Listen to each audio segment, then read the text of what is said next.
একটা ঝামেলা হয়ে গেছে। কোনো আপাতত তোমাকে ফোনও দিব না, মেসেজও দিব না, ঠিক আছে? আমি যদি পারি আমি তোকে ফোন দেবো, ওকে? সুমন বলছে টিম বইরা আগে ভিডিও কল দিতে। ও কি বছর ঈদে আসবে না বাবা বাড়িতে? চাচা ও তো 6 মাস আগে আইছে না, মনে হয় না ছুটি পাবে।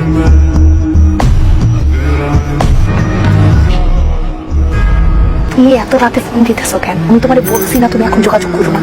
ও আমার পাশে শুয়ে আছে, যদি টের পাই। আমি তোমার বাড়ির বাইরে বাইরে আসো। তুমি কি পাগল হয়ে গেছো? তুমি যদি না আসো আমি এখন কিন্তু গেটের কাছে গিয়ে গেটের মধ্যে ধাপ্তি মারবো। আসো আগে আসো। জেনে গেছে কিন্তু অনেক বড় ঝামেলা হচ্ছে। তোমার অনেক ভালো।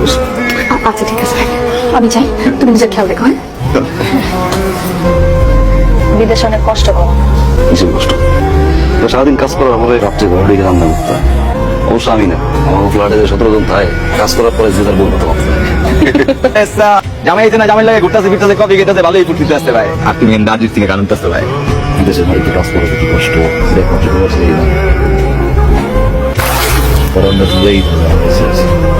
আর ঘুরতে বাইটে যায়, তখন আবার দেশ ছেড়ে বিদেশে মারতে যায়।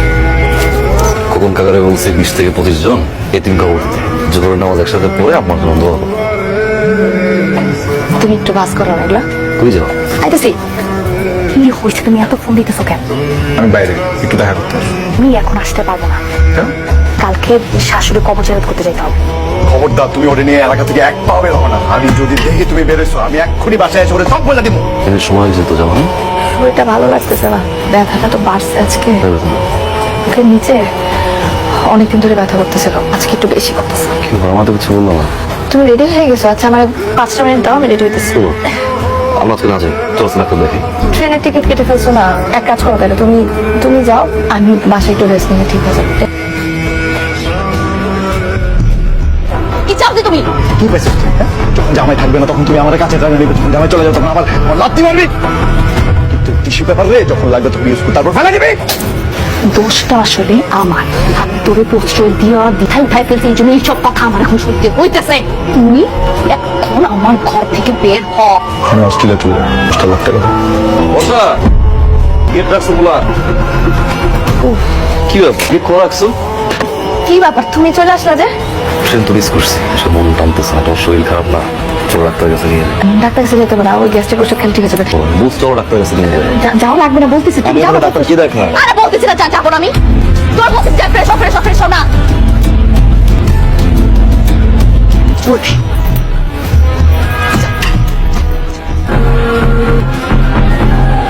বাকি টাকা কই? বাকি 5 লাখ টাকা এখানে বর্ষা।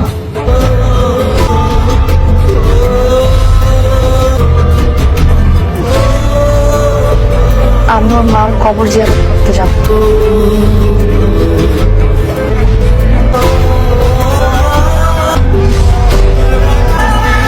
না মাফ করে দাও, আমার ভেবে ফাঁসাইছে। ও মাথা ঠিক ছিল না। তোমার জায়গাটা তো বুকে ছিল, পায়ের কাছে নাম্বার কেন? সবসময় তুমি আমাকে জিজ্ঞাসা করতে না প্রবাসের জীবন কষ্টের কি খেয়াল করছো? হিসাবটা গতবার ঘুরে আসছিলাম তো মনে হচ্ছে, হিসাব দেখা এবারও ঘুরে আসছে। অনেক কিছু কিনতে ইচ্ছে কি শুধু কাজ করি, ঘাম জড়াই। দেখো এটা 1000 টাকা মনে হয় না? তুমি দেখাটা নেবো টাকা দিয়ে ঘন্টার পর ঘন্টা ঘাম ঝরা। তুমি আমার কাছে মাছ চাইবো না।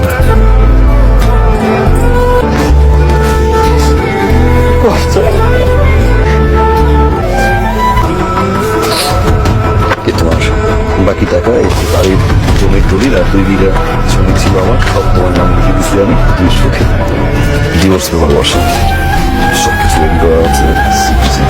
আর সঙ্গে আমার মাইক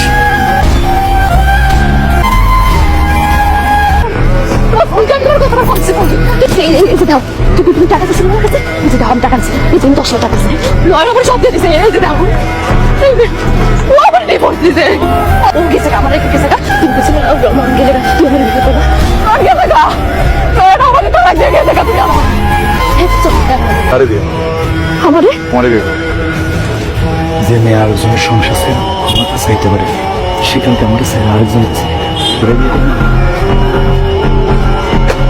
তুমি আমার ভালোবাসায় ফাঁসাইছিল, তুমি ওরে কইছিলা আমার বাচ্চা থাকুক জামাই থাকুক যাই থাকুক তুমি আমারে বিয়া করবা।